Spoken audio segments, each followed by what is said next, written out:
Buenos días, buenas tardes, buenas noches, según donde esté cada quien en este momento. Hoy voy a hablar de Cuba. No es un tema que me resulte simpático hablar por toda la manipulación que hay informativa, pero voy a hablar de Cuba.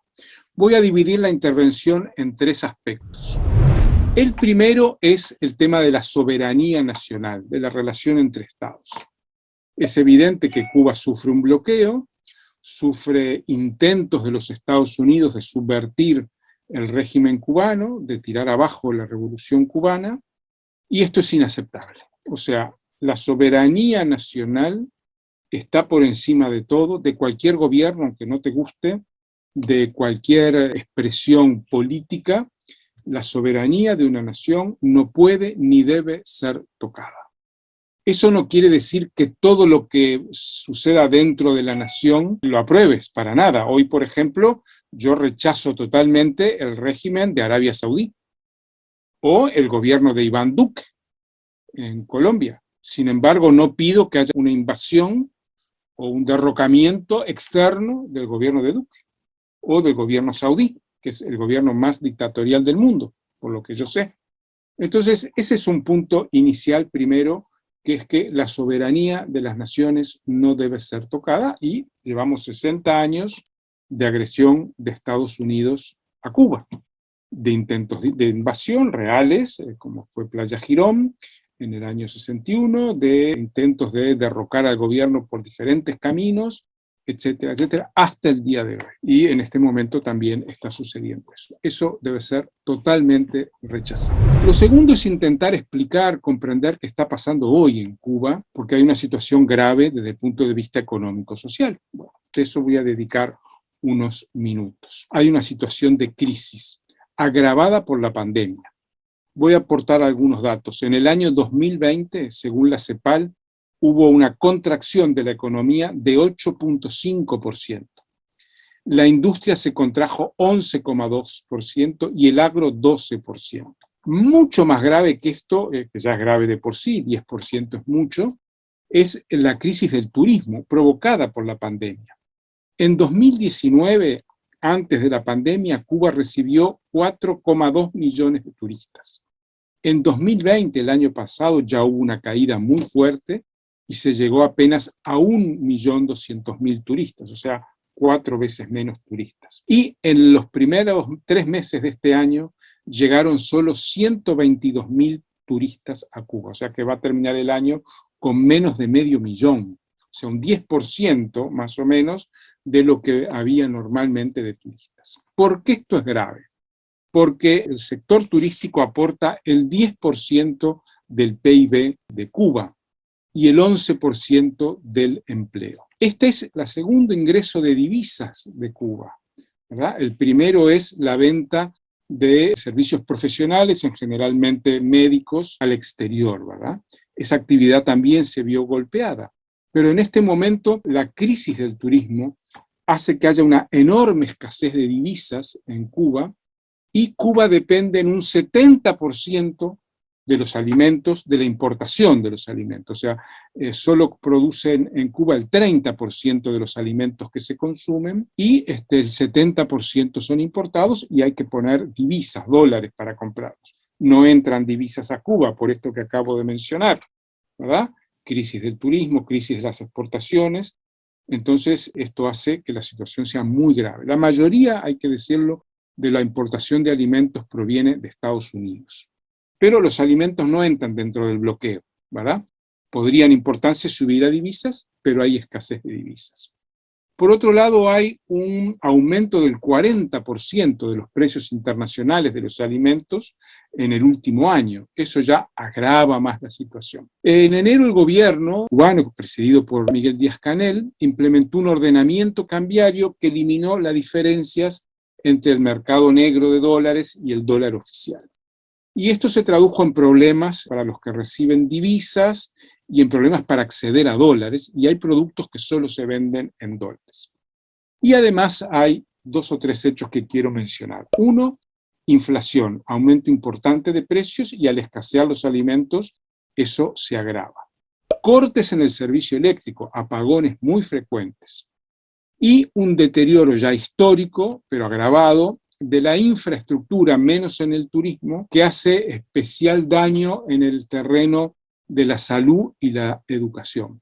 Fíjense que en este momento estamos en una situación en la cual los hospitales, porque el COVID ha crecido bastante en Cuba y está en un nivel muy alto, en el nivel rojo de Harvard, al nivel de Colombia más o menos, en este momento, en cuanto a la incidencia cada 100.000 personas, los hospitales están desbordados, algo que en Cuba no era común porque tenía un buen servicio hospitalario.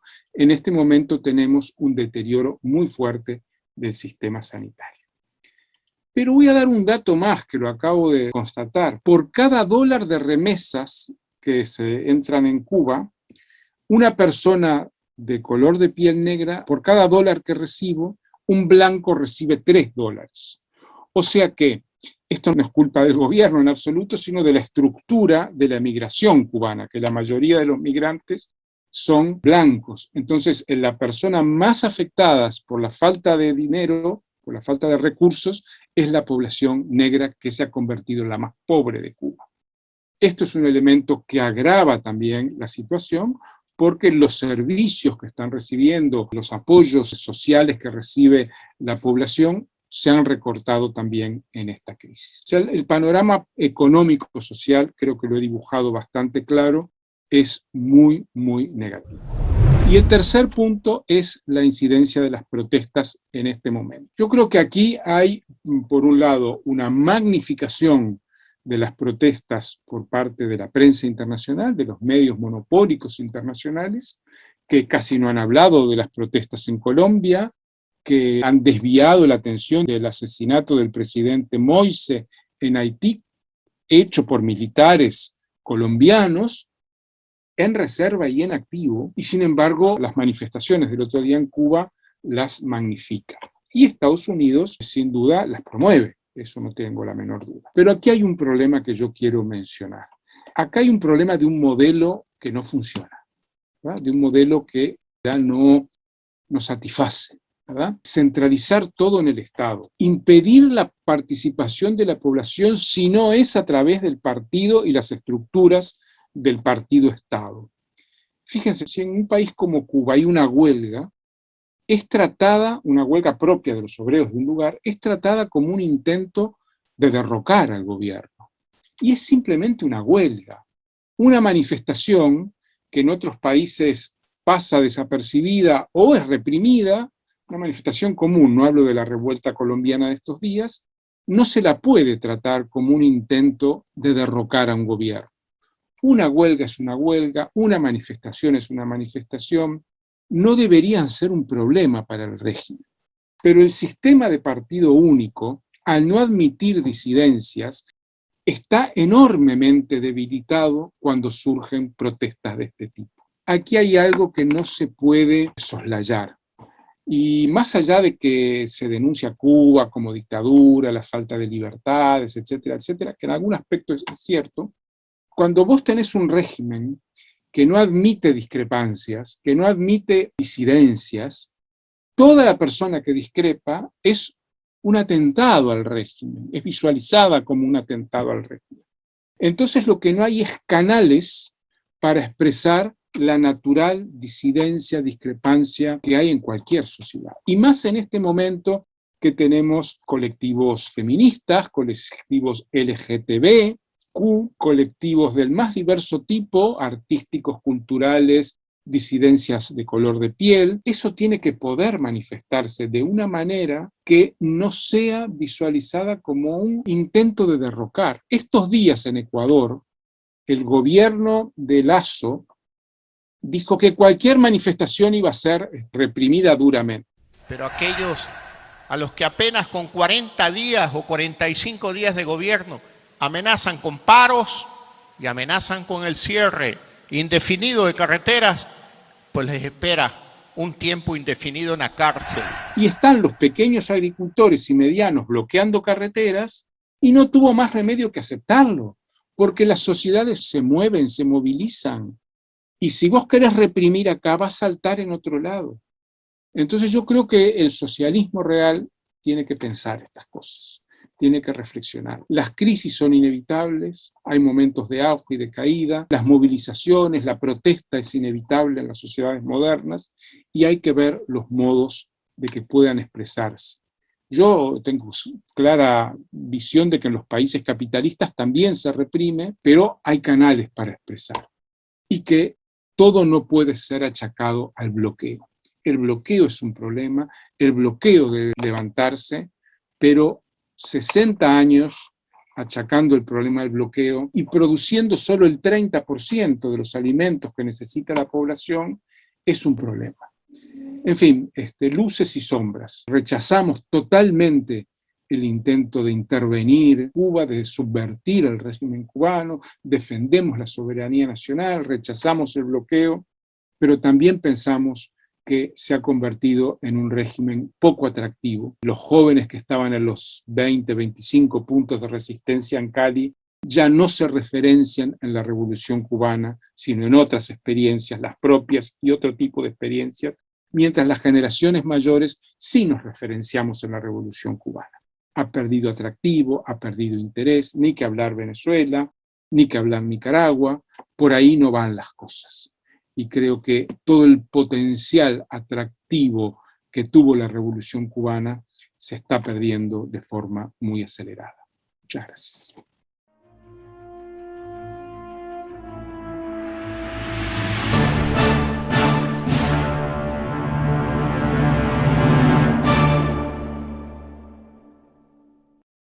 Cuba ocupó y ocupa y sigue ocupando el centro de la atención mundial desde la última semana.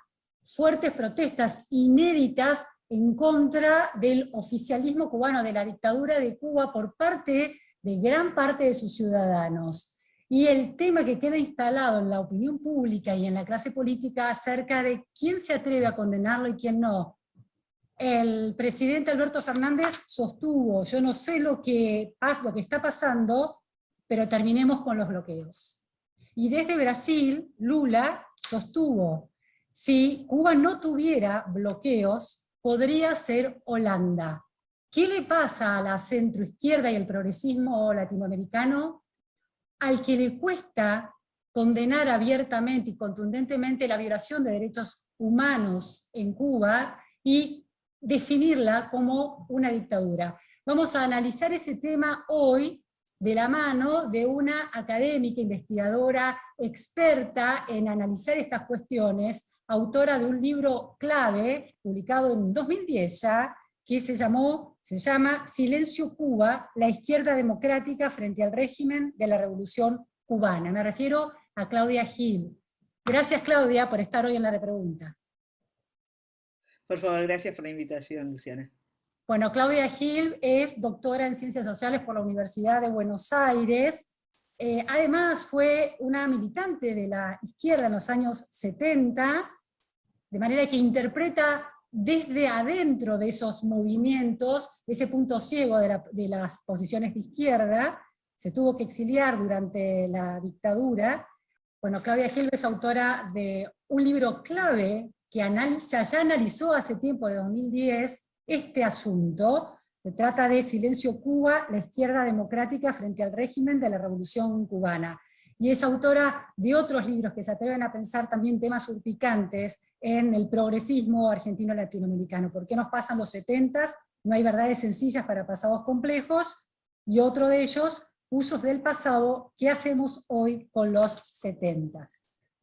Claudia, dentro de todos los temas que se han ido tratando a lo largo de la última semana con la explosión de protestas en Cuba, está este argumento que bien sintetizó Lula da Silva en el sentido de que porque existe un bloqueo, que en realidad es un embargo, Cuba no ha podido desplegar las bondades de ese modelo. Textualmente, como leía recién, Lula dijo, si Cuba no tuviera un bloqueo, podría ser Holanda. ¿Qué pensás de esa observación, de esa tesis? Bueno, en primer lugar me parece, como tesis, me parece insostenible desde el punto de vista, yo diría, fáctico. Yo creo que el embargo y el bloqueo a Cuba es algo que debería haber cesado hace muchísimo tiempo, que en realidad hoy la función más eficaz que cumple es darle un argumento a los defensores del régimen, mucho más que una eficacia desde cualquier otro punto de vista, y que incluso aunque tuviera eficacia de otro punto de vista, no sé si es un tipo de medida que yo sostendría ni me parecería interesante. De todos modos, está claro que respecto, bueno, es sabido que respecto de alimentos y de medicamentos, el embargo no cubre esos dos aspectos con los Estados Unidos, que hay muchísimos países que comercian con Cuba, y en realidad, si bien me parece que es un tema que es importante, interesante a discutir y a pensar en la historia de la Revolución Cubana y del régimen cubano, me parece que claramente no es lo central y que hoy sirve sobre todo de argumento a quienes buscan de algún modo defender a un régimen que desde mi punto de vista hace mucho tiempo es indefendible. Entonces, Señala, incluso desde el punto de vista... Sí, decime. no, completar la pregunta, la respuesta, está bien, sí. No, y entonces me parece que es realmente un argumento que hoy la utilidad, digamos, la utilidad mayor que tiene hoy el bloqueo, me parece a mí, que es darle un argumento a los defensores del régimen que sinceramente tienen pocos otros argumentos. En ese argumento, en la idea de que hay un bloqueo, un embargo que le impide a Cuba ser la mejor Cuba posible, esa Cuba soñada y añorada de igualdad plena y de calidad de vida, distribuida equitativamente e igualitariamente a todos sus ciudadanos. Plantea la pregunta inversa: si no hubiera habido bloqueo y embargo, ¿Cuba podría haber, en esa revolución original que se instaura en 1959, Cuba pudo haber logrado esa igualdad plena y esa ciudadanía satisfecha de una igualdad y una calidad de vida envidiable? Mira, yo creo que ahí hay dos maneras de encarar esa pregunta. Por un lado, Cuba gozó desde mediados o fines de los años 70 hasta la caída de la Unión Soviética de una ayuda extraordinaria de la Unión Soviética.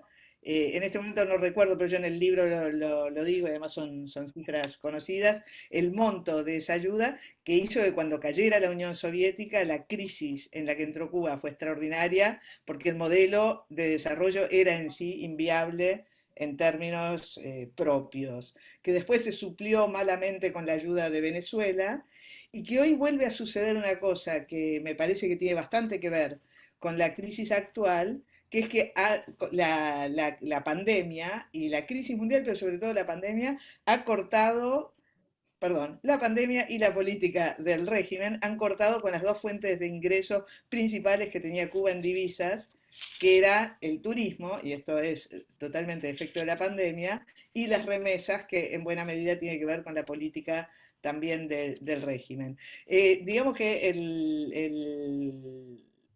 el gobierno de Trump, la presidencia de Trump, no facilitó tampoco la llegada de las remesas a Cuba, por supuesto.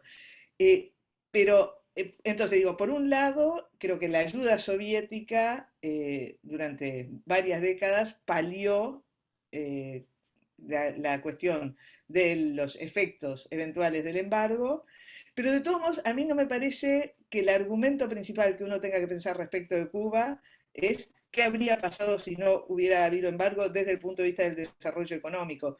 Yo lo que traté de pensar en el libro, es un libro que como vos bien decís tiene 11 años ya, yo esta semana me estuve releyendo porque, para tratar de volver a refrescar en mi cabeza algunas de las cosas que yo pensé en ese momento, porque yo la verdad no he seguido trabajando sobre Cuba en estos años, pero el argumento que yo trato de desarrollar ahí en el libro es de qué manera se dieron dos procesos simultáneamente en Cuba, que fueron el de una igualación extraordinaria de condiciones durante los años 60, sobre todo, que después deja de ser tal.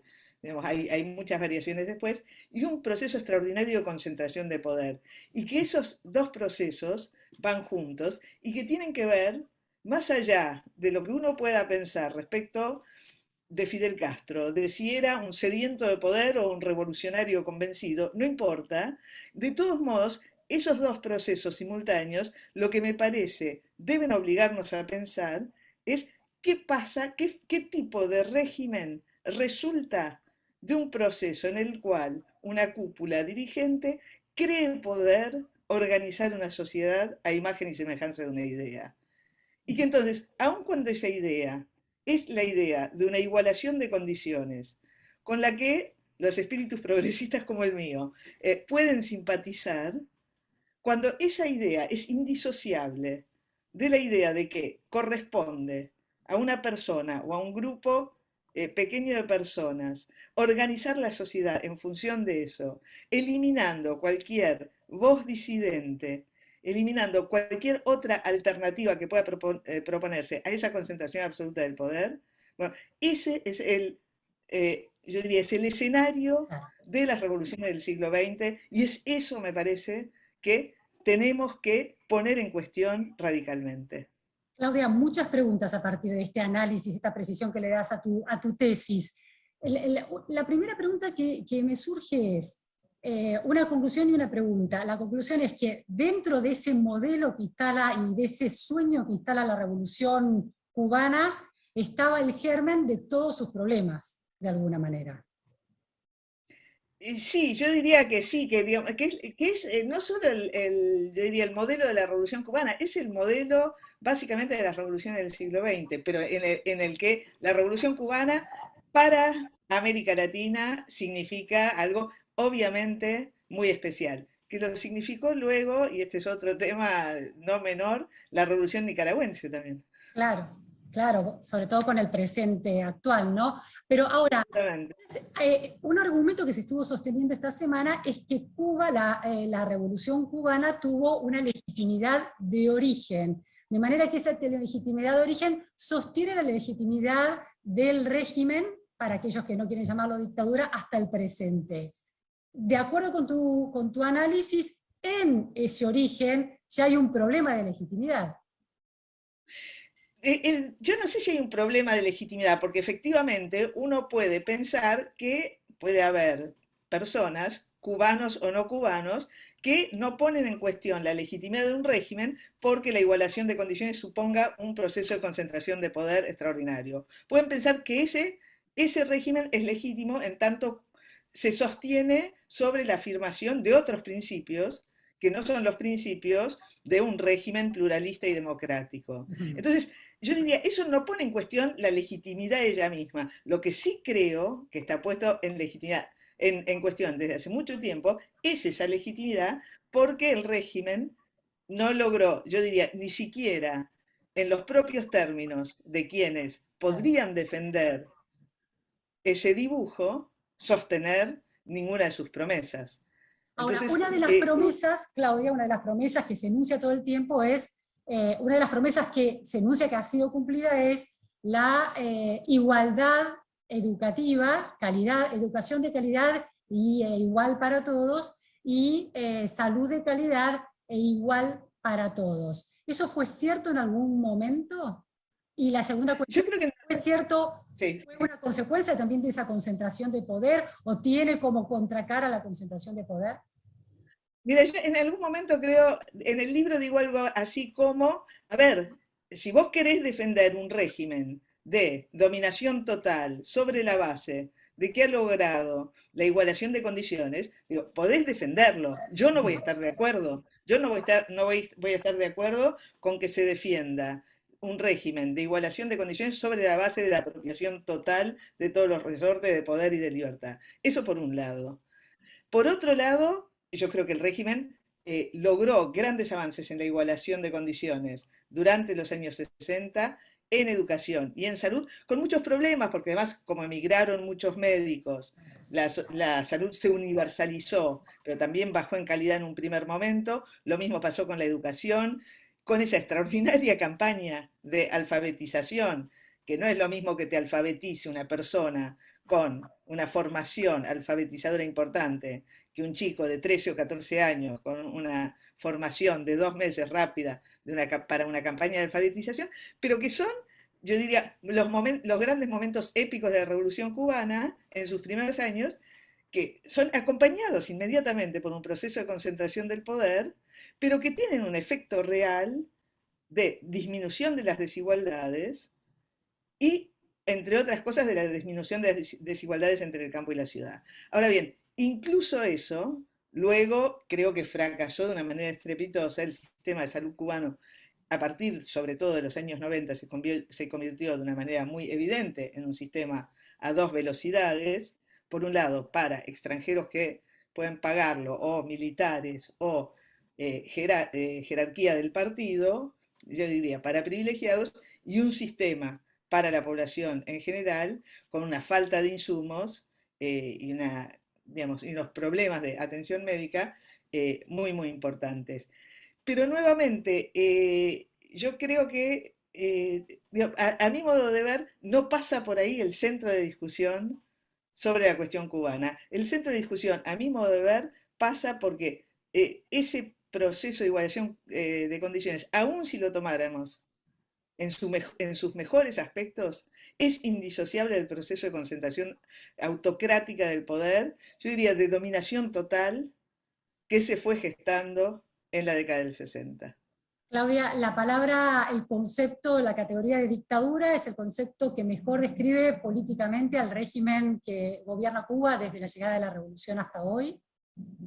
Para mí no, yo diría por razones casi técnicas. Me parece que el concepto de dictadura es más una calificación moral tal como se usa que un concepto políticamente, desde el punto de vista conceptual, conveniente para este tipo de régimen. Uno podría hablar de dictadura de partido único. Yo creo, por mi parte, que si uno entra en las clasificaciones más tradicionales de la ciencia política, que no soy especialista, sería un régimen autoritario. Yo prefiero pensarlo, o sea, sería un régimen autoritario de partido único, pero yo me parece mucho más interesante pensarlo en la senda de las definiciones de los regímenes totalitarios. Yo siempre digo régimen de dominación total porque para justamente escapar a las clasificaciones más, si querés, más técnicas de la ciencia política.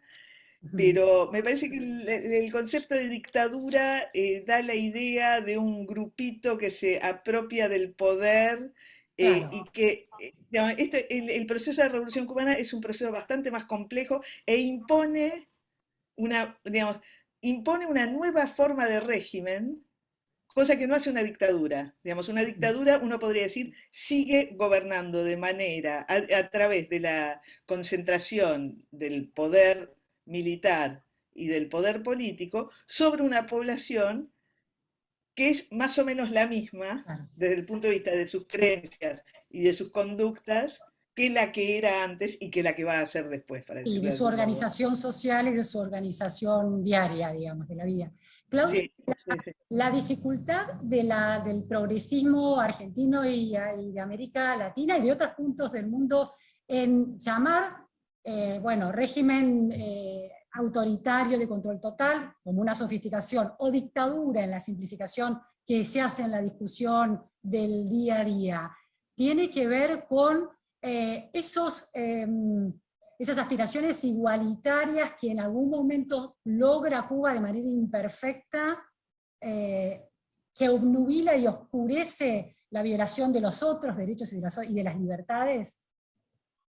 Yo creo que en buena medida sí, yo creo que en buena medida se ha quedado anquilosado un pensamiento que sigue reaccionando automáticamente a las creencias en las que pensó por primera vez hace 50 años y que después se conformó con ellas y no volvió a pensarlas. Y creo que hay, yo diría, un efecto duradero de división del mundo y de Guerra Fría, que así como funcionó o funciona también con lo que uno podría llamar regímenes autoritarios o de dominación total de derecha que muchas veces suscitan una especie de simpatía inmediata de sectores de derecha antes de que se pongan a pensar qué es lo que realmente está pasando en esos regímenes, hay una especie de alineamiento automático de muchas conciencias, de muchas organizaciones que no estuvieron dispuestos a revisar aquello que pensaron en un momento a partir de las cosas que estaban efectivamente sucediendo. Yo me acuerdo hace muchos años, cuando yo estaba exiliada en París,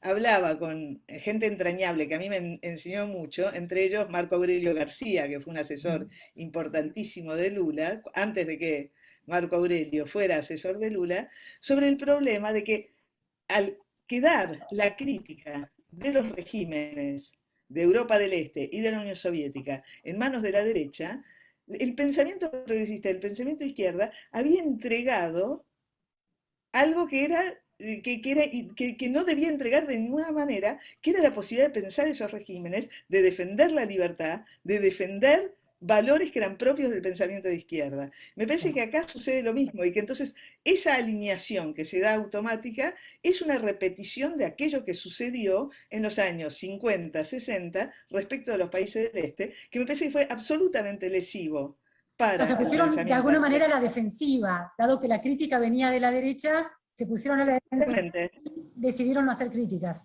Algo así sería el... Exactamente, exactamente. Y me parece que en el caso de Cuba sucede con el progresismo latinoamericano y con la izquierda latinoamericana algo muy similar a partir de lo que significó la Revolución Cubana en su momento para esa izquierda. Lo Claudia, interesante es que sí, sí, perdón. No, diría, habla- respecto de los países del este, de la Unión Soviética y de los países del este, esa izquierda, incluso la izquierda latinoamericana, cambió su discurso en buena medida ya hace mucho. Ahora, claro. con Cuba no lo logra. Y lo interesante es que con Nicaragua parece lograrlo más. Ahí tengo una cuestión. La idea del embargo termina también poniéndole la responsabilidad a Estados Unidos como el causante de todos los trastornos que tienen los cubanos que se, digamos, protestan contra el régimen cubano, pero en realidad deberían estar protestando contra Estados Unidos en ese argumento. Ese también es una manera de bloquear, no la economía cubana, sino bloquear el pensamiento crítico sobre Cuba, echarle la culpa a Por Estados Unidos. supuesto, por supuesto, por eso te decía antes que a lo que más sirve el bloqueo norteamericano, a mi modo de ver, es digamos, darle un argumento a aquellos que no están dispuestos a repensar nada. Dijiste recién algo muy interesante, la libertad como un valor también de la izquierda, y sin embargo lo que aparece siempre es la igualdad. Ese es el problema que está funcionando, no se presta atención o se minimiza el impacto del régimen cubano sobre los derechos humanos, como claramente se está viendo ahora, el derecho a la protesta, porque de alguna manera la libertad ha perdido espacio dentro del pensamiento de la izquierda como un valor clave. Yo creo que la libertad pierde lugar en el pensamiento de izquierda con un valor clave cuando se trata de regímenes que ha decidido a priori defender y ante los cuales cierra los ojos. Si no, no desaparece en el pensamiento de izquierda como un valor clave. Entonces, Pero no es aquí, la desaparición, Claudia, no puede ser una desaparición, una consecuencia del modelo que representó desde su origen hacia adelante la Revolución Cubana en esta idea de que si se buscaba esa igualdad absoluta, la única manera que iba de la mano de este control absoluto de otro tipo de libertades. yo creo que eso es algo de aquello que uno puede decir sucedió. Ahora, de ningún modo creo que eso estuviera en el ADN del pensamiento de izquierda. Yo creo que el ADN del pensamiento de izquierda es un máximo de igualdad con un máximo de libertad. Ahora, yo no conozco a nadie, por lo menos, que desde una posición de izquierda te vaya a justificar el abandono de las libertades, sino de lo que te va a decir es que se trata de libertades burguesas o del neoliberalismo o del individualismo liberal. Pero Pero, hoy la defensa de la dictadura de Cuba por parte del progresismo está poniendo entre paréntesis la vulneración de las libertades. está poniendo entre paréntesis, yo de todos modos creo que esto no va a ser gratuito para el pensamiento izquierda. Quiero creer que no va a ser gratuito para el pensamiento izquierda porque me parece que es muy difícil tapar el sol con la mano en este caso. Creo que es muy difícil, primero, negar la envergadura de las movilizaciones que han tenido lugar en esta semana.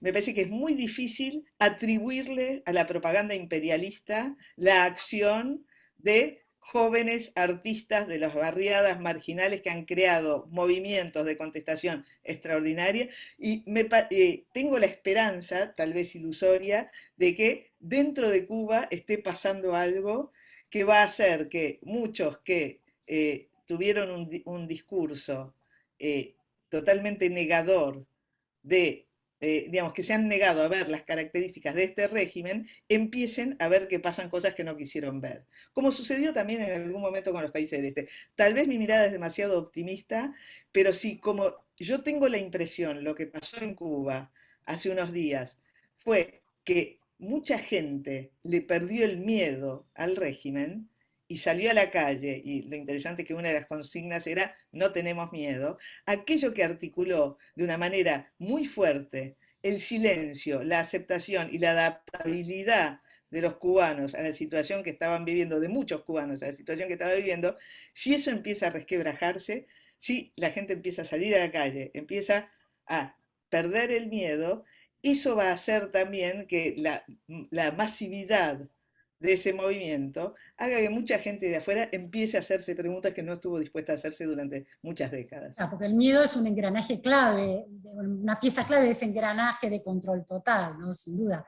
Claudia, la última pregunta. Hablaste de que la valoración de libertades es desde alguna izquierda casi un prurito pequeño burgués. ¿Qué tiene de ventajoso la... Yo no dije eso, yo no dije eso. Hice una interpretación libre. No, no. Pero Yo dije por el contrario. ¿Cómo? No, yo dije por el contrario, la defensa de la libertad ha sido siempre un valor que la izquierda ha reivindicado, pero cuando esto sucede en regímenes que ella defiende a priori, califica las demandas de libertad que hay en esos regímenes como demandas de libertades, digamos, individuales, sí, quieren neoliberales consumo. burguesas. Neoliberal, quieren consumo. Y en ese sentido también se descalifica de alguna manera a la democracia liberal republicana porque no logra representar a todos los sectores, privilegia a algunos en esa mirada, y porque, es decir, la representación popular no logra concretarse de alguna manera y no conduce a esa igualdad. ¿Cómo juega la democracia en términos de respeto de la libertad con los agujeros que tiene en el cumplimiento del alcance de la igualdad en muchos aspectos, ¿no? A ver, los problemas de las democracias contemporáneas para sostener el desafío de una máxima libertad con una máxima igualdad son enormes, varían según los países, y ese es un problema, digamos, que las conciencias liberal democráticas, de izquierda, republicanas, con todas las etcétera que podemos poner, es un desafío que tenemos que levantar en el pensamiento.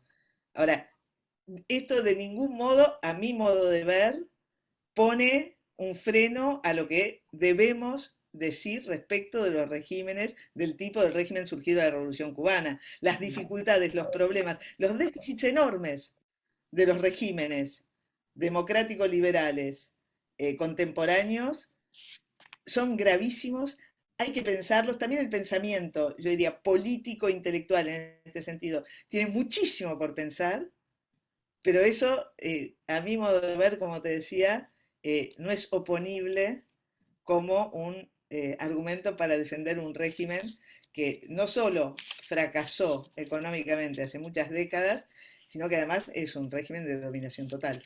Como ultimísima pregunta para cerrar esta idea, ¿la democracia liberal republicana se le puede atribuir a ese sistema político una superioridad moral, en el sentido de que a pesar de todas sus torpezas, puntos ciegos y desafíos enormes, como vos señalabas, sigue siendo el régimen que